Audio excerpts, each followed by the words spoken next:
সুপ্রিয় দর্শক, আমি তাজওয়ার মাহমিদ স্বাগত জানাচ্ছি আজকের সম্পাদকীয়তে। জাপানের প্রধানমন্ত্রীর সঙ্গে সাক্ষাতে প্রধান উপদেষ্টা আবারও ব্যক্ত করেছেন আগামী বছর জুনের মধ্যেই নির্বাচন। নতুন রাজনৈতিক সংগঠন এনসিপির অগ্রাধিকার সংস্কারের পর নির্বাচন। সবশেষ জামায়াত ইসলামী বলছে, অন্যায়ভাবে যেসব জামায়াতের নেতাকে হত্যা করা হয়েছে এর বিচার করতে হবে, এরপর সংস্কার, তারপর নির্বাচন। আর বিএনপির ভাষ্য, ডিসেম্বরের পর নির্বাচন বিলম্ব হলে ষড়যন্ত্র মাথাচাড়া দিয়ে উঠবে। নির্বাচনের রোডম্যাপ বিতর্কের ডালপালা মেলে অনিশ্চয়তার দিকে কি যাচ্ছে বাংলাদেশ? প্রাসঙ্গিক বিষয় নিয়ে আজকের সম্পাদকের প্রশ্ন, নির্বাচন বিলম্ব হলে প্রশ্নবোধক চিহ্ন। আর এই নিয়ে আলোচনার জন্য আমাদের সঙ্গে স্টুডিওতে উপস্থিত আছেন মাসুদ কামাল, সিনিয়র সাংবাদিক, এবং barrister Redwan Ahmed Ranjib, deputy attorney general. দর্শক, আপনারা এই আলোচনায় অংশ নিতে পারেন, এজন্য আপনাদের ফোন করতে হবে টেলিভিশনে দেখানো নাম্বারে, এছাড়া ফেসবুকের মাধ্যমে আপনাদের মন্তব্য পাঠাতে পারেন আমাদেরকে। আলোচনার শুরুতে জানিয়ে দেবে এখনকার প্রধান শিরোনামগুলো। হাইকোর্টের রায় বাতিলে নিবন্ধন ফিরে পাওয়ার পথ তৈরি হলো জামায়াতের। প্রতীকের বিষয়ে সিদ্ধান্ত নেবে নির্বাচন কমিশন। রায় পর্যালোচনা করে পদক্ষেপ নেবে ইসি। ডিসেম্বরে নির্বাচন দিলে সসম্মানে বিদায় নিতে পারবেন ডক্টর ইউনূস। দেরি হলে অনিশ্চয়তায় পড়বে ভোট, বলছে বিএনপি। রোডম্যাপ না দিয়ে বারবার আলোচনায় হতাশা।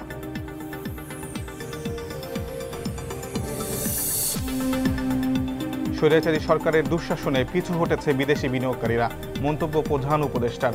বাংলাদেশকে উৎপাদন কেন্দ্র হিসেবে গড়তে চীনা ব্যবসায়ীদের প্রতি আহ্বান। এবং গণ অভ্যুত্থান পরবর্তী বাজেট ঘোষণা সোমবার, কর নীতিতে বড় পরিবর্তনের আভাস। অপরিবর্তিত থাকছে ব্যক্তি করমুক্ত আয়সীমা, অপ্রয়োজনীয় প্রকল্প থেকে সরে আসার ইঙ্গিত।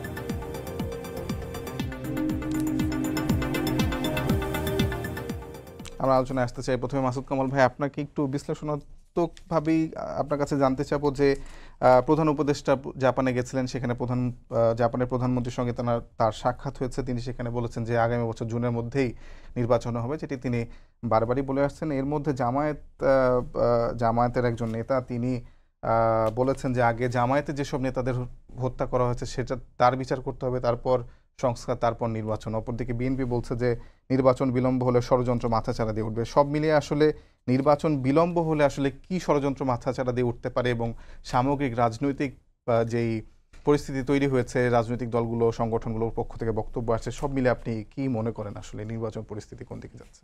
প্রথমত আমি মনে করি যে নির্বাচন যতটা দ্রুত সম্ভব দিয়ে দেওয়া উচিত, যত তাড়াতাড়ি সম্ভব এটা দিয়ে দেওয়া উচিত। কারণ এই দেশটা কে চালাবে এটা নির্ধারণ করার দায়িত্ব হলো এদেশের জনগণের। জনগণ ঠিক করবে কে চালাবে, এবং জনগণের সে অধিকার দেখেন। আমরা গত 15-16 বছর ধরে বলি, আমরা এদেশের মানুষ ভোট দিতে পারে নাই। মানুষ ভোট দিতে চায়, মানুষ বলতে চায় যে আমি কি চাই সেটা তোমরা শোনো। তাদের কথা শুনতে দেওয়া উচিত। এখন বলা হচ্ছে যে এই সরকার জনগণের দ্বারা নির্বাচিত সরকার, জনগণই এই সরকারকে এখানে বসিয়েছে। কথাটা এভাবে ঠিক না। কারণ এই সরকার প্রথমে বলেছেন ওনাদের বসিয়েছে ছাত্ররা। যে ছাত্ররা বসিয়েছে, এই ছাত্ররা এরই মধ্যে এদেশের সাধারণ মানুষের কাছ থেকে আস্থা হারিয়েছে। কাজেই আস্থা হারানো কয়েকজন ছাত্র যারা এখন ডাক দিলে এক দেশের লোক হয় না। আস্থা হারালো কেন এই ছাত্ররা? আস্থা হারিয়ে তাদের চারিত্রিক দুর্বলতার কারণে। সিম্পল, এই প্রত্যেকটা ছাত্রকে এই দেশের মানুষ মাথায় করে রাখছিল, এবং তারা আশা করেছিল এরা অনেক কিছু করবে। কিন্তু তারা বিভিন্ন কর্মকাণ্ডের মাধ্যমে তারা সে আস্থাটাকে ধরে রাখতে পারেনি। তারা নানা রকম এমন সব কাজ করেছে যে কাজে তারা হয় ব্যাখ্যা দিতে পারে নাই, অথবা চুপ করে থাকছে, অথবা এড়িয়ে গেছে। এই সমস্ত কারণে সাধারণ মানুষের ওদের প্রতি আস্থা নাই। একের পর এক স্ক্যান্ডাল বেরোচ্ছে। অমুকের পিএস, অমুকের ব্যক্তিগত সহকারী, মানে 100 কোটি টাকা কোনো আলাপ নাই। আলাপ উঠলে 100 কোটি টাকা, 311 কোটি টাকা, 400 কোটি টাকা। সমন্বয়কদের নানা রকম ঘটনা। যে সমন্বয়ক এলাকার সে নিজে বলতো যে আমার পকেটে কোনো টাকা থাকে না, সে এখন বলে সে নাকি জমিদার ছেলে, তার ফ্যামিলি নাকি জমিদার। আবার যে সমন্বয়ক বলতো যে আমার এলাকার সবচেয়ে যে মানে ভাঙা যে ঘরটা সেটা আমাদের ঘর, সে এখন তার অফিসের যে সমস্ত দৃশ্য দেখি আমরা, ওটা দেখে তো ভিমরি খাওয়ার অবস্থা। এই চেঞ্জটা কোত্থেকে আসে? একটা কথা মাথায় রেখে আমি বলি আপনাকে, যে টাকা আছে না, টাকা, অর্থ, সম্পদ, এটা কখনো আসমানি উপায়ে আসে না। এটা পার্থিবভাবে অর্জন করতে হয়। হয় আপনি কারো কাছ থেকে পাবেন অথবা নিজে উপার্জন করবেন। আসমানে পেয়ে যদি আসতো তাহলে আমাদের মহানবী খেজুর খেয়ে রোজা রাখতো না, আল্লাহ তারে কিছু পাঠাই দিত যে আমার নবী আছে, তার এই খাবার দাবার পাঠাই দিই। উনি কেন কষ্ট করছেন? এটাই প্রমাণ, ওনার প্রত্যেকটা কর্মকাণ্ড কিন্তু মানুষের জন্য একটা উদাহরণ। এটা এভাবে হয় না রে ভাই। আর সব পিএসরা দুর্নীতিবাজ আর উপদেষ্টা সবাই ফেরেশতা, এটাও হয় না। যে এপিএস 311 কোটি টাকা চুরি করছে আর ওনার যে উপদেষ্টা উনি কিছুই করেন না এখান থেকে, উনি একদম মানে কি বলবো, মানে একদম মানে পুত পবিত্র, এটা হয় না। এটা পৃথিবীর কেউ বিশ্বাস করবে না। এনসিপির পক্ষ থেকে দুইটা বক্তব্য দেওয়া হচ্ছে এবং সরকারের পক্ষ থেকে বলা হচ্ছে যিনি এখন প্রধান উপদেষ্টার বিশেষ সহকারী প্রতিমন্ত্রী পদমর্যাদায় আছে আইসিটি মন্ত্রণালয়ের তৈয়ব সাহেব, তিনিও একটি ফেসবুক স্ট্যাটাস দিয়েছেন এবং তিনি বলেছেন যে আতিক মোর্শেদ যার নামে অভিযোগ উঠছে সেগুলো আসলে কোনোটাই সত্য হিসেবে তিনি পাচ্ছেন না। আতিক মোর্শেদের বউ উনি চাকরি করে না? জি। তো অসত্যর কি আছে? এখন কোশ্চেনটা হলো কি, আগের গভর্নমেন্টের আমলে অনেক আলোচনা হইতো, আগের গভর্নমেন্ট কিছু স্বীকার করতো? আগের গভর্নমেন্টের কোনো কর্মকর্তা স্বীকার করতেন? আগের গভর্নমেন্টের কোনো পিআরও মানে পাবলিক রিলেশনস অফিসার অথবা দায়িত্বপ্রাপ্ত কোনো ব্যক্তি কখনো স্বীকার করতেন এই যে আমি দুর্নীতি করেছি? এই সরকারের লোক তো স্বীকার করবেই না। ওনাকে তো দায়িত্ব দেওয়া হয়েছে এটা অস্বীকার করার জন্য। উনি তো এই কারণে বেতন পান। তৈয়ব সাহেব সম্বন্ধে আমি জানি, উনি মোটামুটি সৎ লোক বলে আমি জানতাম, কিন্তু উনি যখন এগুলি বলেন তখন মনে হয় যে না ঠিক আছে, উনি ওনার টাকাটাকে হালাল করতেছেন। উনি মনে করতেছেন এই টাকাটা তাকে দেওয়াই হয়েছে, এগুলি কত সুচারুভাবে এটাকে অস্বীকার করা যায়, এটা করার জন্য। কোন দিন শুনছেন আপনি যে সরকারের লোক স্বীকার করে যে এটা হয়েছে? তিনি ওই কাজই করতেছেন। ভাই এইগুলি কোনো কথা না, এগুলি কোনো কথা মানে ওই ভদ্রলোকের বউ তো চাকরি করে ভাই। জি, কিভাবে চাকরি করে? তো 25 তারিখে তার নিয়োগ হয়েছে, কিভাবে হয়েছে? কোনো ইন্টারভিউর মাধ্যমে হয়েছে? ইন্টারভিউর মাধ্যমে হয়েছে, তাহলে কিভাবে হইলো? তো ভাই এইগুলি বলে লাভ নাই। এই সমস্ত তারিয়ানের কাহিনী বলে পাবলিকরা আপনি বুঝ দিতে পারবেন না। জি, এগুলি বাস্তবতা। তো আমি যে কথাটা বলছিলাম মূলত আপনাকে, সেটা হলো গিয়ে যে আমরা চাই যে একটা ইলেকশন এখন হোক, এটা আমি চাই, আমি পার্সোনালি খুবই চাই। এখন ইলেকশন হওয়ার যে বাস্তবতাটা, সেই বাস্তবতাটা আপনাদের তৈরি করতে হবে। এই জন্যই আপনাকে ওখানে বসানো হয়েছে। আপনার উপদেষ্টা পরিষদকে কাজই হলো গিয়া একটা ইলেকশন কত দ্রুত সম্ভব দিয়ে দেওয়া। আপনাদের এত কষ্ট হচ্ছে কেন ইলেকশন দিতে? এত কষ্টটা কেন হচ্ছে? আপনি বলছেন সংস্কার করবেন, আপনি 10 মাসে কি সংস্কার করছেন বলেন? জি, এই প্রশ্নে আমি আবার আসবো আপনার কাছে। তার আগে রাঞ্জিব ভাই আপনার কাছে একটু জানতে চাই, আপনি আইনের মানুষ, আজকে একটা ঐতিহাসিক দিন বাংলাদেশের বিচার প্রক্রিয়ার বলতে গেলে, কারণ সরাসরি সম্প্রচার হচ্ছে প্রথমবারের মতো শেখ হাসিনার যে ট্রায়াল সেটি, কিন্তু অনেকেই অনেক রাজনৈতিক দলই বলছে যে আসলে বিচারের পরে তারপরে নির্বাচন, বিচার সংস্কার নির্বাচন বা তিনটে একসঙ্গে চলতে পারে। এই বিচার যেটি শেখ হাসিনা শুরু হলো, বিচার তো একটি দীর্ঘ প্রক্রিয়া আমরা জানি, এটা শেষ হতে কতদিন লাগতে পারে? প্রশ্নটি করার কারণই হচ্ছে যে অনেকে বিচারের পর নির্বাচন চায়। আসসালামু আলাইকুম, ধন্যবাদ আপনাকে এবং আমার সহ আলোচককে। একটি খুবই আজকে একটি ঐতিহাসিক ঘটনা আসলেই, যেহেতু একটি বিচার প্রক্রিয়াকে লাইভ টেলিকাস্ট করা হয়েছে এবং যে বিচারটা নিয়ে স্পেশালি আমাদের যে পতিত সরকারের যে অন্যায়গুলো হয়েছিল অবৈধ সরকারের আমলে, তখন এই অন্যায় যে গণহত্যা বা যেই রকম অত্যাচার হয়েছিল তার একটি বিচারের প্রক্রিয়ার দাবি সকলেরই ছিল। সেই বিচার প্রক্রিয়াটার একটা ধাপ আপনারা আজকে জাতির সামনে উন্মোচিত হলো অভিযোগ আমলে নেওয়ার মাধ্যমে। যে এতদিন যে আমরা বলছিলাম যে কি হচ্ছে, আপনি দেখলে আপনি খোঁজ নিলে জানতে পারবেন যে যেই চার্জশিটটি দাখিল করা হয়েছে সেটা ছিল 8,500 পৃষ্ঠার। তাহলে কত জায়গা থেকে কি পরিমাণ মানুষের সাথে কথা বলে এই ইনফরমেশনগুলি একত্রিত করা হয়েছে এবং একটি চার্জশিটকে তৈরি করা হয়েছে, তা এই 8,500 পৃষ্ঠার ভলিউমটা দেখলেই সেটা বোঝা যায়। আর লাইভ টেলিকাস্টের ক্ষেত্রে বলা যেতে পারে যে এটার ভালো দিক খারাপ দিক থাকতে পারে, এটা নিয়ে, কারণ লাইভ টেলিকাস্টে যেটা হয় যে আমাদের আদালতের বিচার প্রক্রিয়া অনেক ফর্মালিটিজের মধ্যে থাকে, সেখানে অনেক ডেকোরাম ফলো করতে হয়। তো অনেক এই সমস্ত বিচারের ক্ষেত্রে দেখা যায় এই সমস্ত অনেক সময় যদি কোনো অনাকাঙ্ক্ষিত ঘটনা ঘটে যায় সেটাও কিন্তু আবার জাতির সামনে তখন উন্মোচিত হয়ে গেলে, কিন্তু আমরা বহির্বিশ্বে দেখি যেমন দেশে যুক্তরাষ্ট্র বিশেষ করে তাদের মোটামুটি সব বিচার কাজে আসলে লাইভ টেলিকাস্ট করে কিংবা এখন ভিডিও সম্প্রচার করে। আপনি কি আসলে এই মুহূর্তে কি যুক্তরাষ্ট্রের মতো জায়গায় বা ওই ধরনের মানে আমাদের এটিকেট ম্যানারে কি আমরা সেই পর্যায়ে যেতে পেরেছি কিনা, হ্যাঁ সেটাও একটা বুঝার বিষয় আছে। যাই হোক, হ্যাঁ এটা তো ভালোই, সবকিছু ট্রান্সপারেন্ট, মানে যাতে কোনো ট্রায়ালকে ক্যাঙ্গারু ট্রায়াল মনে না হয়, Right. কোনো বিচারকেই যাতে মনে না হয় যে এটা একটি শিখিয়ে দেওয়া বিচার, এটি একটি পাঠিয়ে দেওয়া বিচার যে আমি আগেই নোট করে পাঠিয়ে দিচ্ছি। কোনো বিচার ব্যবস্থাকেই যেন মনে না করা হয় যে এটা অমুক আমলের রায়, এটা অমুক আমলের রায়। রায় তো আসবে বিচার বিভাগ থেকে, রায় কোনো আমলের হবে না, রায় তো আসবে মাননীয় বিচারপতিদের কাছ থেকে। রায়কে কেন আমরা বলি যে অমুক আমলের রায় তুমুক আমলের রায়, এটা তো কোনো বিষয় হতে পারে না। জি, প্রশ্নটা আমার ছিল যে আসলে এই বিচারের পরে নির্বাচন অনেকে চান, আচ্ছা, সেই বিচারটা আসলে কতদিন লাগতে পারে exactly. শেষ হতে? এখন এই যে বিচার প্রক্রিয়াটা, এখন আসলে এই বিচার শেষ হওয়া বলতে আমরা কি বুঝাতে চাচ্ছি? বিচার শেষ হওয়া বলতে কি আমরা শাস্তি কার্যকর হওয়াকে বুঝাতে চাচ্ছি, নাকি আমরা শুধু ট্রাইব্যুনালে একটা রায় বের হবে সেই বিচারটা শেষ হওয়াকেই আমরা বলতে চাচ্ছি যে সেইটাই বিচার শেষ? কারণ বিচার প্রক্রিয়াটা তো আসলে অ্যাপিলেট ডিভিশনের রিভিউ পর্যন্ত গিয়ে ঠেকবে, তাই না? সো আমরা এখানে বিচার এখানে শেষ হবে একটা ট্রায়াল, হ্যাঁ ট্রায়ালটা এখানেই শেষ হবে, কিন্তু তারপর তো আমরা আপিলকেও আমরা বলি appeal is also a continuation of trial.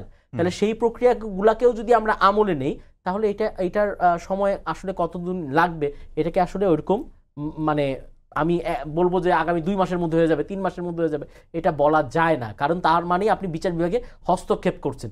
বিচার একটি সুবিচার হতে, একটি ন্যায্য বিচার হতে, একটি ইনসাফ কায়েম করতে যে পরিমাণ সময় লাগা দরকার, সেই যৌক্তিক সময়টাই আসলে দেওয়া দরকার বিচার প্রক্রিয়াকে শেষ করার জন্য, যাতে কোনো পক্ষই বলতে না পারে যে তাদের প্রতি অন্যায় করা হয়েছে। যেমন আমরা আগে দেখেছি, এই যে আজহার সাহেবের রায় বের হলো 2-3 দিন আগে, এখন বলা হচ্ছে যে ওনার ক্ষেত্রে পূর্বের আদালতগুলোতে ওই তথ্য প্রমাণকে ঠিকমতো বিশ্লেষণ করা হয়নি, আমলে নেওয়া হয়নি, সাক্ষীদেরকে ঠিকমতো তাদের সাক্ষ্যটাকে আমলে গ্রহণ করা হয়নি। তাহলে এই প্রশ্নগুলো যাতে, এই বিচারটাও, এটাও যেহেতু একটা সেন্সিটিভ বিচার, এরকম বিচারের ক্ষেত্রেও যাতে এরকম প্রশ্ন কেউ তুলতে না পারে যে তাদের অধিকারকে কোনোভাবে লঙ্ঘন করা হয়েছে।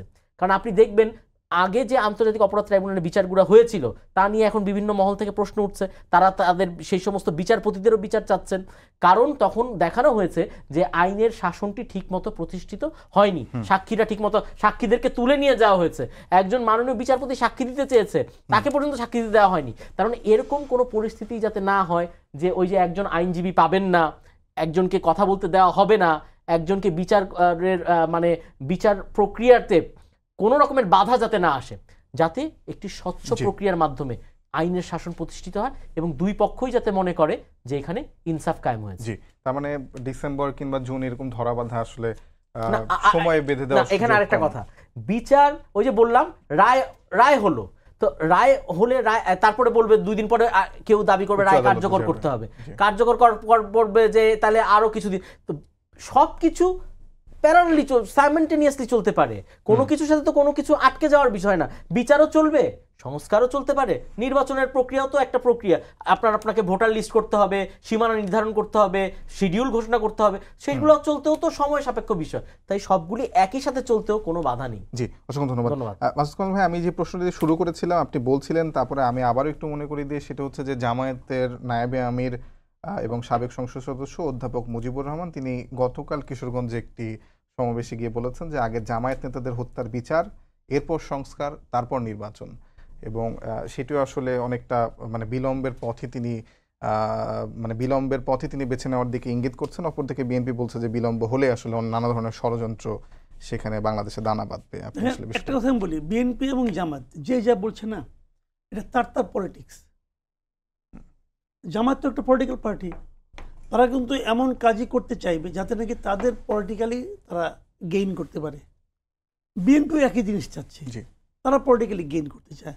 আপনাকে বাস্তবতার দিকে একটু খেয়াল করেন, বাস্তবতাটা কি? বাস্তবতা হলো বিএনপি হিসেব করে দেখতেছে যে যত দ্রুত নির্বাচন হবে তত তাদের লাভ। এই কারণে লাভ, সারা দেশে কিন্তু এখন একটা ভয়ঙ্কর চাঁদাবাজি চলছে, দেশ জুড়ে চলছে, ঠিক আছে? এই চাঁদাবাজিটা কে করতেছে? বেশিরভাগ ক্ষেত্রে চাঁদাবাজিটা করতেছে বিএনপির লোকজন অথবা বিএনপির নামধারী লোকজন। এখন বলবেন যে হ্যাঁ তাদের লোক সংখ্যা বেশি, সমর্থক বেশি, তারা তো এটা করতেই পারে। হ্যাঁ করতে পারে, কিন্তু সাধারণ মানুষের মধ্যে এর কিন্তু একটা নেতিবাচক প্রভাব পড়ছে। যেমন আজকে আমি একটা রিপোর্ট দেখলাম যে ঢাকা উত্তরে কতগুলি গরুর হাট, জি। সবগুলি গরুর হাটের ইজারা পেয়েছে বিএনপির লোকজন। হুম, খেয়াল করেন, গাবতলী হাট নিয়ে একটা হইচই চলছে, জি। ওইটাও চলছে একজন বিএনপির লোকজনের জন্য। হুম, তো এরা সবই তো বিএনপি পদধারী লোক। তো এই জিনিসটা কিন্তু মানুষের মধ্যে এক ধরনের নেতিবাচক প্রভাব ফেলতেছে। এই জিনিসটাকে বিএনপি ভয় পাচ্ছে, যে যতই দিন যাবে এটা বাড়তে থাকবে, কারণ এই লোকগুলো দলের কথা শুনতেছে না। দলের কেন্দ্রীয় নেতৃত্ব যেটা বলে, আবার দলের কেন্দ্রীয় নেতৃত্ব কোনটা এটাও বোঝা বড় কঠিন। লন্ডন থেকে এক কথা আসে, আবার এখানে যারা দলের নেতৃত্বে আছে এই লোকগুলি দলের প্রতি অথবা লন্ডনের সেই কেন্দ্রীয় নেতৃত্বের প্রতি অতটা অনুগত কিনা আমার সন্দেহ আছে। এদের আবার নিজস্ব একটা বলয় আছে, এরা ওইটা মেনটেন করতে চায়, কাজেই একটা ঝামেলা আছে। তারা চাচ্ছে এই ঝামেলাগুলো চলে মানে চূড়ান্ত একটা মানে বিস্ফোরণের অবস্থায় যাওয়ার আগে ইলেকশনটা হয়ে যায়। সোজা হিসাব জামাতের হিসাবটা কি, জামাত প্রথম দিকে বেশি উৎসাহী হয়ে উঠছিল, পরে ধীরে ধীরে তারা দেখে তাদের আসলে ভোট অত বেশি নাই। হুম, জামাতের অত বেশি ভোটার নেই, জামাতে যতজন করবে অতজন ভোটার বেসিক্যালি, অথবা তার ফ্যামিলি, এর বাইরে জামাতের খুব একটা ভোট নাই। তো জামাত দেখছে আমি যদি আরও কিছুদিন সময় পাই, বিএনপির যে বদনাম হচ্ছে এই বদনামটা যত বাড়তে থাকবে, মানুষের কাছে বিকল্প আর কোনো পার্টি নাই আমি ছাড়া। আওয়ামী লীগ তো নাই মার্কেটে, তাহলে কি বিএনপি, এনসিপি তো সে আলোচনায় আসতে পারে নাই। তাহলে মানুষ যখন বিএনপিকে ভোট না দিবে, সেই বিএনপির নেগেটিভ ভোটটা কোথায় যাবে? আমার কাছে আসবে। জামাত এসে ভাবছে যত এটা বিলম্বিত করা যায় তত আমার লাভ। জি। এনসিপি তাহলে আসলে ইকুয়েশনই নাই বলতে। এনসিপি কোনো ইকুয়েশনে নাই ডাইরেক্ট ভাই। এনসিপি এক এক দিন এক একটা করে কাজ করে, তারা মনে করে তারা বেড কিছু করতেছে, ওইটা তাদের ধরুন ড্যামেজিং হয়। তারা তাদের যে মূল সমস্যাটা, তাদের মূল সমস্যার কারণ হলো doctor Yunus himself. Doctor Yunus এনসিপিকে শেষ করে দিচ্ছে, একদম প্রথম শেষ করে দিচ্ছে। উনি ওই যে ফিনান্সিয়াল টাইমসকে একটা পডকাস্টে বলছিল যে ওদেরকে আমি রাজনৈতিক দল করতে বলছি। ওইটা করার মাধ্যমে মানুষের মধ্যে একটা ধারণা পৌঁছেছে এইটা হলো একটা কিংস পার্টি অথবা কিংয়ের দল অথবা ডক্টর ইউনূস সাহেবের দল এটা। এবং তারপরে প্রতিটা কাজকর্মে তারা যেটা বলে ডক্টর ইউনূস মেনে নেয়। এই সমস্ত ঘটনার প্রেক্ষিতে মানুষের মনে আরও দৃঢ় মূল হয়ে গেছে যে এটা হলো আসলে ডক্টর ইউনূসের দল। এবং বাংলাদেশের ইতিহাস বলে যে সরকারি যে দল, সে দল মানুষের সমর্থন পায় না, তারা দাপট দেখায় কিন্তু মানুষের সমর্থন পায় না।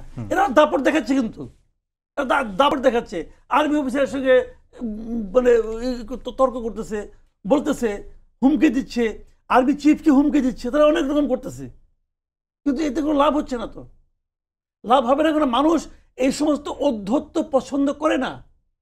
এটা বাংলাদেশের মানুষের ক্যারেক্টার। মাস্তানকে মানুষ ভয় পায় কিন্তু ভালোবাসে না, মনে রাখেন।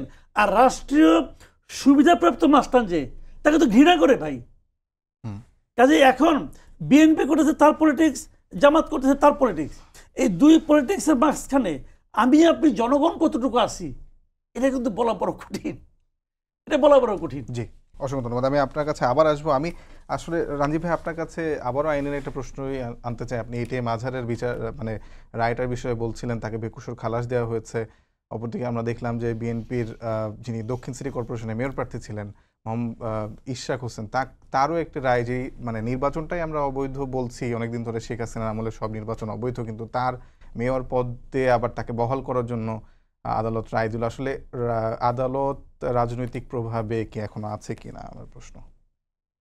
না, এরকম আসলে আমরা দেখতে চাই সবসময় যে তিনটা রাষ্ট্রের তিনটা অঙ্গ তারা পৃথক পৃথকভাবে স্বাধীনভাবে কাজ করবে, এটা হচ্ছে আমাদের আশা।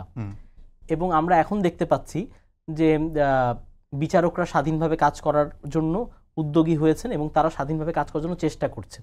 এখন আপনি বলতে পারেন যে এই যে নির্বাচন মানে এই ইশরাক সাহেবের নির্বাচন নিয়ে একটা রায় হয়েছে, তো রায় হওয়ার পরে বিচার বিভাগ তো রায়টা দিয়ে দিল যে হ্যাঁ ওই সময় নির্বাচনে মানে অবৈধভাবে যে রেজাল্টটা আসছিল সেই রেজাল্টটাকে অবৈধ ঘোষণা করা হয়েছে।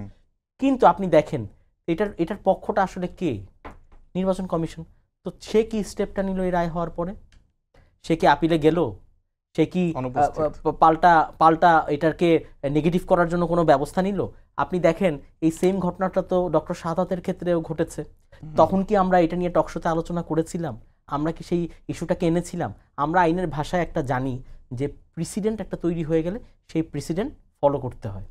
তাহলে আপনার ওই যে নজির, যেটাকে নজির বলে, তাহলে একটা নজির যদি থেকে থাকে আপনি তো ভিন্ন ওই যে কনসিস্টেন্সি থাকতে হবে তো আপনার কাজের। তাহলে এখানে নির্বাচন কমিশন কেন এরকম রোল প্লে করলো এবং জিনিসটা নিয়ে আবার আদালতে গেল, মানে জিনিসটাকে একটা ঘোলা করা হলো টোটালি। মানে এটা তো বিষয়টা ছিল যে ওই যে ইশরাক সাহেবের যে রায়টা, সেই রায়টার বিরুদ্ধে যদি নির্বাচন কমিশন উচ্চ আদালতে যেতেন তাহলেই কিন্তু উচ্চ আদালত থেকে এই বিষয়ে পরিষ্কার হয়েছে, যেটা আপনি বললেন যে আদালত কি প্রভাব মুক্তভাবে কাজ করছে কিনা, তাহলে উচ্চ আদালত তখন ওখানে আরো সুন্দরভাবে দেখতে পারতেন, বিচার বিশ্লেষণ করতে পারতেন, কিন্তু সেই সুযোগটা তো আর কেউ দিল না। আচ্ছা, এরপরে আসেন আপনি আরেকটা কথা বলেছেন যে এটিএম আজহার সাহেবের যে রায়, সেই ক্ষেত্রেও তো আমরা তো বারবার এই যে আন্তর্জাতিক মহলে পর্যন্ত পূর্বের যে বিচারগুলো হয়েছিল আন্তর্জাতিক অপরাধ ট্রাইব্যুনালে, ইউকেতেও এটা নিয়ে কথা হয়েছে এবং সেখানেও বলা হয়েছে যে এই রায়গুলা একটা প্রহসনের বিচার হয়েছে এবং রাষ্ট্রীয়ভাবে ওই ফ্যাসিলিটেট করে ওই সমস্ত রায়কে আদায় করা। আপনি তো দেখবেন তখনকার ঘটনাগুলো আপনার মনে আছে কিনা, স্কাইপ কেলেঙ্কারি, আগের রাতেই রায় প্রকাশ হয়ে যাওয়া, বিচারপতি কথা বলছেন অন্য আরেকজন ব্যক্তির সাথে, বিচার প্রক্রিয়াধীন একটা বিষয় নিয়ে, একটা মামলাকে নিয়ে, সাক্ষীকে সেখান থেকে তুলে নিয়ে গুম করা হচ্ছে, কেউ সাক্ষী দিতে চাইলে তাকে আসতে দেওয়া হচ্ছে না। তাহলে এগুলা কি একটা স্বচ্ছ বিচার প্রক্রিয়ার অংশ হিসাবে আপনি ধরবেন? তাই না? তার মানে কি বিষয়গুলো এরকমই দাঁড়াচ্ছে যে আগের বিচারের লুপহোলস যেগুলো ছিল সেটার কারণে এখন মানে অনেক রাজনৈতিক দলের নেতারা সুবিধা পাচ্ছেন? না, লুপহোলস আমি বলবো না, যে অন্যায়গুলা হয়েছে এখন আপনি এখন সেই অন্যায়গুলো যাতে না হয় সেগুলোকে বন্ধ করার জন্য, কারণ আপনি দেখবেন এটিএম আজহার সাহেবের রায়টা কিন্তু ছোট, যে শর্ট অর্ডারটা আসছে সেখানে আপনি দেখবেন এগুলো বলা হয়েছে যে আগে ওই তথ্য প্রমাণগুলো আলোচিত হয়নি, সেখানে মিসক্যারেজ অফ জাস্টিস হয়েছে, সেখানে প্রমাণাদিগুলো ঠিকমতো আমলে গ্রহণ করা হয়নি। তো এই কথাগুলো যদি রায় বলা থাকে তাহলে তারা তো তখন প্রমাণ করতে, এখন মাননীয় আপিলেট ডিভিশনের সামনে তারা প্রমাণ করতে পেরেছেন যে হ্যাঁ আসলেই আগে সেই তথ্য প্রমাণগুলি তাদের সামনে।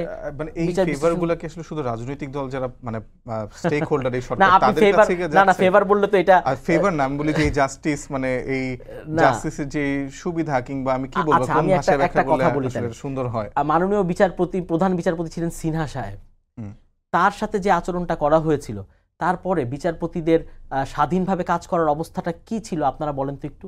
তখন কি মিডিয়ার তরফ থেকে, সমাজের তরফ থেকে, নীতি নির্ধারকদের তরফ থেকে, বুদ্ধিজীবীর তরফ থেকে কেউ কি মাননীয় প্রধান বিচারপতির পাশে এসে দাঁড়িয়েছিলেন? যদি সেদিন দাঁড়াতো তাহলে বিচার ব্যবস্থা বেঁচে যেত, কারণ সেই দিনের ওই একটা ঘটনা সিনহা সাহেবের যা অন্য সকল বিচারপতিকে বুঝিয়ে দিয়েছে যে তুমি যদি সরকারের বিরুদ্ধে যাও তাহলে তোমার অবস্থা কি হবে। আবার আমরা নুসরাত ফারিয়ার কেসের ক্ষেত্রেও দেখলাম যে মানে যেদিন আবার শুনানি হওয়ার কথা ছিল তার দুদিন আগেই আবার তাকে মুক্তি দেওয়া হলো। আমার কথা হচ্ছে কি, যে কোনো বিষয়ে কোনো দ্বিচারিতা যাতে না করা হয়, একই রকম মামলায় একই ধরনের ঘটনা সবার প্রতি যেন একই রকমের বিচার করা হয়। জি, ধন্যবাদ। ধন্যবাদ। মাসুদ কামাল ভাই, আপনার কাছে আপনি বলছিলেন ওই হাটের ইজারার বিষয়টা, আমি আসলে জানতে চাচ্ছি যে বিএনপি যে উদ্গ্রীব মানে দ্রুত নির্বাচনের জন্য ডিসেম্বর কিংবা তার আগে হলেও তাদের জন্য খুবই ভালো হয়, কিন্তু গাবতলী পশুরহাট নিয়ে একটা কথা শুনছিলাম যে যিনি তৃতীয় দর যিনি ডেকেছেন তাকে দেয়া হচ্ছে এনসিপির সমর্থিত বলে বিএনপির একজন ইজারাদারকে বাদ দিয়ে। কিন্তু আজকে প্রথম আলোতে আমরা রিপোর্ট করলাম যে 9টি অস্থায়ী হাটের মধ্যে 8টি বিএনপির নেতাদের দখলে গেছে। আবার দক্ষিণ সিটি কর্পোরেশনেরও বেশিরভাগ হাটের ইজারাই বিএনপির লোকজন নিচ্ছে। কিন্তু এই যে বারবার বলা হয় যে এনসিপি আসলে সরকারের কাছ থেকে অনেক বেশি সুবিধা পাচ্ছে এবং এনসিপিকে সরকারি পৃষ্ঠপোষকতা একটি গড়ে ওঠা সংগঠন বলা হচ্ছে, কিন্তু সুবিধা কি বিএনপি কম পাচ্ছে আপনার মনে হয়? আমি তো প্রথম থেকে বললাম আপনাকে যে বিএনপি বেশি সুবিধা পাচ্ছে, এই জন্য তো বিএনপি বদনাম হচ্ছে, এই জন্য তো বিএনপি ভয় পাচ্ছে। দেখেন, এই সমস্ত সুবিধা পাওয়া না পাওয়ার ক্ষেত্রে বিএনপির সঙ্গে এনসিপি তুলনা করতে পারবেন না, এই কারণে বিএনপি তো বড় দল। হিসাবটা আপনি করেন যে এখানে তাহলে টাকাটা তো থাকতে হবে, এই ধরনের ইজারা নিতে হলে তো আপনার টাকা দিতে হবে। যখন আপনার যে যারা ওখানে যেমন গাবতলী মাঠ এইটা হাটটা ওটা নিতে হলে 7.5 কোটি টাকার আপনার ব্যাংক ড্রাফট জমা দিতে হবে। এনসিপির কেউ 7.5 কোটি টাকা ব্যাংক ড্রাফট কোথেকে জমা দেবে? এনসিপি সবাই স্টুডেন্ট থেকে মাত্র আসছে, কাজে এখানে কিন্তু এটা ওইভাবে কম্পেয়ার করে চলবে না। বিএনপিতে এরকম সিনিয়র লোকজন আছে, ব্যবসায়ী লোকরা বিএনপি করে, তারা এটা জমা দিতে পারে। কিন্তু কোশ্চেনটা হলো অন্য জায়গায়, কিন্তু কোশ্চেনটা হলো কি যে এনসিপি যারাই আছে তারা সরকারের সমর্থনটা পাচ্ছে, যে জিনিসটা বিএনপি হয়ে পাচ্ছে না। দেখেন, ভাগ হয়ে গেছে 3টা। আমি বলি আপনাকে, এই আন্দোলনের কারা কারা ছিল না ছিল এটা বিশাল আলোচনা, কিন্তু আন্দোলনের সামনের সাইডে চলে আসছে 3টা। একটা হলো এনসিপি, আরেকটা হলো জামাত, আরেকটা হলো বিএনপি। এই 3টা মোটামুটি কে কি করছে দেখেন। এনসিপির লোকবল কম, তারা তো সারা দেশে যে মাস্তানি চাঁদাবাজি করতে পারবে না রে ভাই, অত সে লোক বলি নাই। তখন তারা করতেছে কি, তারা যে কম লোক আছে এরা হলো বিভিন্ন প্রশাসনিক সুযোগ সুবিধা, প্রশাসনিক সাপোর্ট দিয়ে, লোকই তো কম, এরা যে এখানে বিভিন্নভাবে নানা রকম প্রতিষ্ঠানের মাথায় যায় বসতেছে অথবা সেখান থেকে টাকা নিচ্ছে, এরা এরকম কাজ করতেছে। জামাত তাদের লোক সংখ্যা এদের চেয়ে একটু বেশি। জামাতে আবার কিছু কিছু মানে আপনার পেশাজীবী লোক আছেন, তারা কিন্তু যার যার পেশায় যায় কিন্তু ওনাদের গুরুত্বপূর্ণ জায়গায় কিন্তু বসাই দেওয়া হয়েছে। অনেকগুলি ইউনিভার্সিটির ভিসি অথবা এরকম জায়গায় কিন্তু ওনাদের লোকগুলি যে বসে পড়ছে এবং ওনারা এটা কিন্তু মোটামুটি হ্যান্ডেল করতেছেন। এবং আপনার বিচার বিভাগেও তাদের অনেক লোকজন কিন্তু বিভিন্ন গুরুত্বপূর্ণ জায়গায় বসে পড়ছে। তারা খুব বুদ্ধিমত্তার সঙ্গে খেলতেছে। আর বিএনপি বড় দল, তো তারা তাদের কন্ট্রোল করতে পারে না। আপনি 2000 লোককে বিএনপি নিজেরা বহিষ্কার করছে। বাংলাদেশের ইতিহাসে এরকম ঘটনা নাই, নিজের দলের 2000 লোককে বহিষ্কার করে বাংলাদেশের ইতিহাসে নাই। এবং কারাগারের বিরুদ্ধে বিএনপি নিজে যে মামলা করছে। আচ্ছা, এটা কেন হচ্ছে? আমি আপনাকে দুইটা ঘটনা বলি। ধরেন আপনার বাড়িতে একজন লোক যে চাঁদাবাজি করলো, আপনি জানেন সে বিএনপির লোক, আপনি জানেন, তো তাহলে আপনি কার কাছে যাবেন?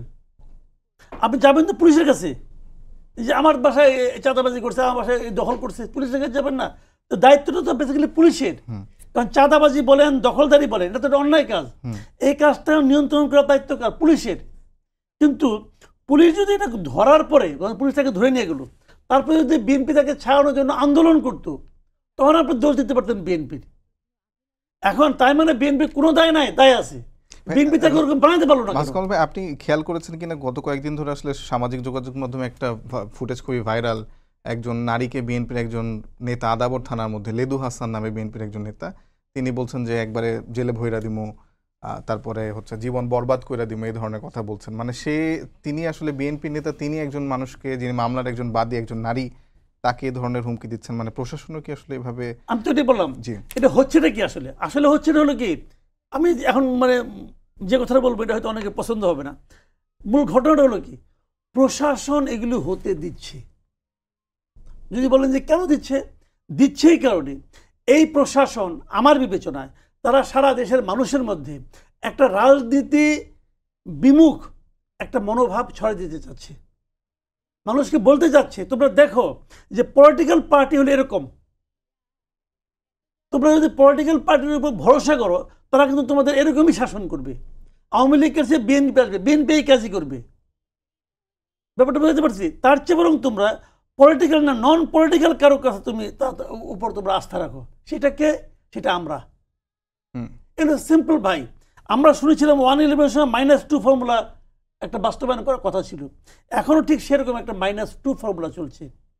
এখানে -2 হলো গিয়ে যে পলিটিক্যালি এখন তো আওয়ামী লীগ তাও, আপনি দেখেন না আর কটা দিন থাকুক, দেখেন আওয়ামী লীগকে যে আউট করা হয়েছে বিএনপির সঙ্গে সেরকম আচরণ করা হবে, তারপরে ধরবে জামাতকে। কি কারণে? যে পলিটিক্স থাকবে না, নন পলিটিক্যাল, এরা হলো সবচেয়ে নিরাপদ।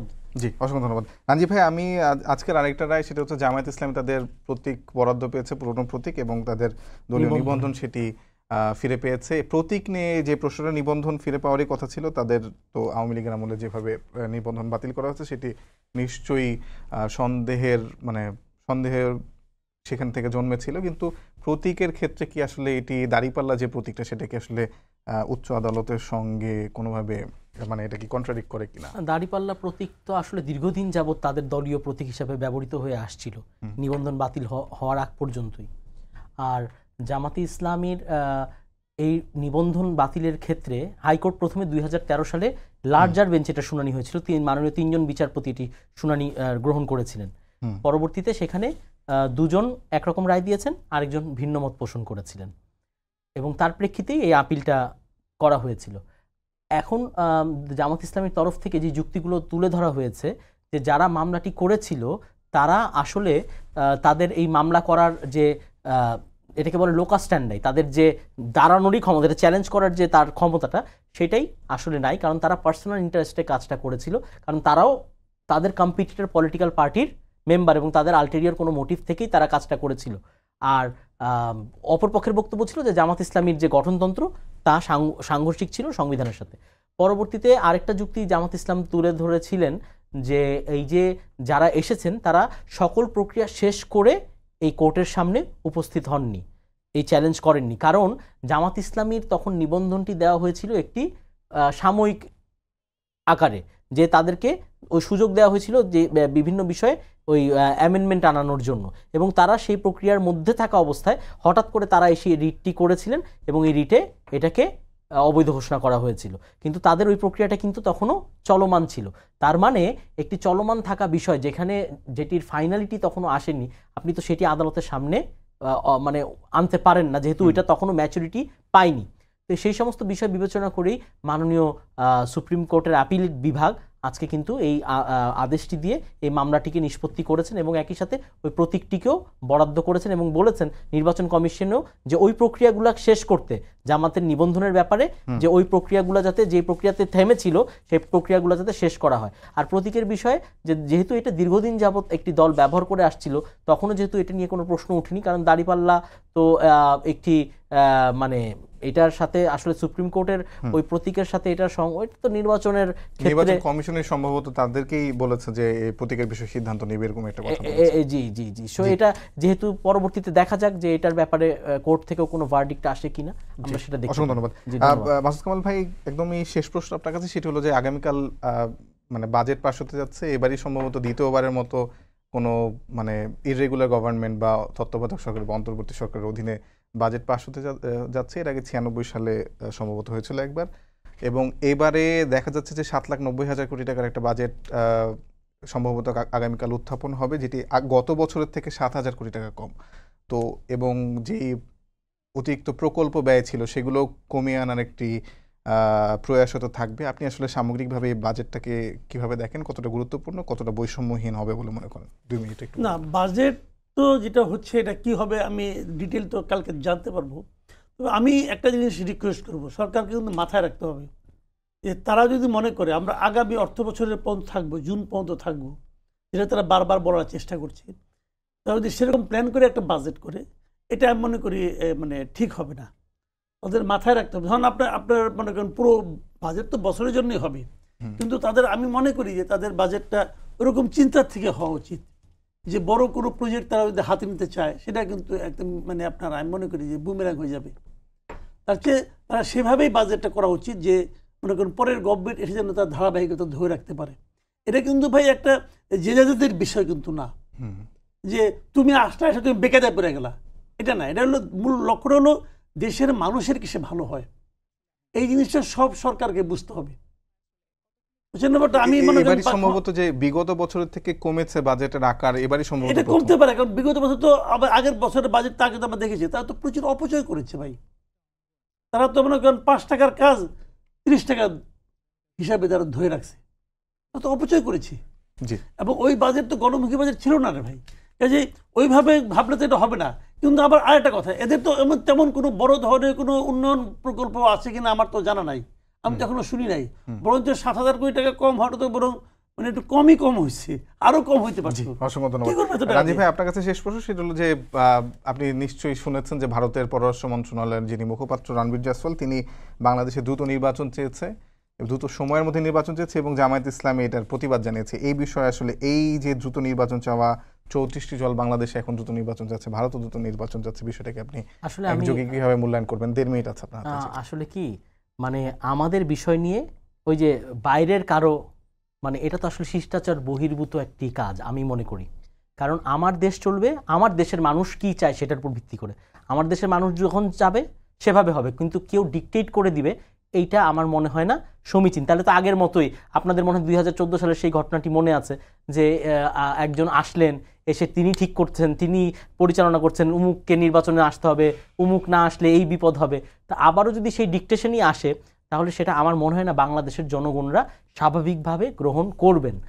তবে আমাদের ব্যাপারটা হচ্ছে গিয়ে যে আপনি প্রথমেই শুরুতে বলেছিলেন যে সংস্কার, বিচার, নির্বাচন, এই তিনটি একই সাথে একইভাবে এগিয়ে যাওয়া উচিত এবং দ্রুততার সাথে সবগুলি শেষ করা উচিত, যাতে স্বাভাবিক অবস্থায় আমরা ফিরে আসতে পারি এবং দেশে একটি গণতন্ত্র প্রতিষ্ঠিত হয় এবং মানুষ যাতে আবার এই দেশে আইনের শাসন ফেরত পায় এবং তার অধিকারগুলো যাতে আবার সে সঠিকভাবে সে অধিকারগুলোকে কি বলবো যে তার অধিকার মাফিক সে জীবনকে চর্চা করতে পারে। সে এক্স্যাক্টলি। অসংখ্য ধন্যবাদ আপনাদের দুজনকে, সবাইকে ধন্যবাদ জানিয়ে শেষ করছি আজকের সম্পাদকীয়। আগামীকাল আবারও দেখা হবে একই সময়ে। শুভরাত্রি।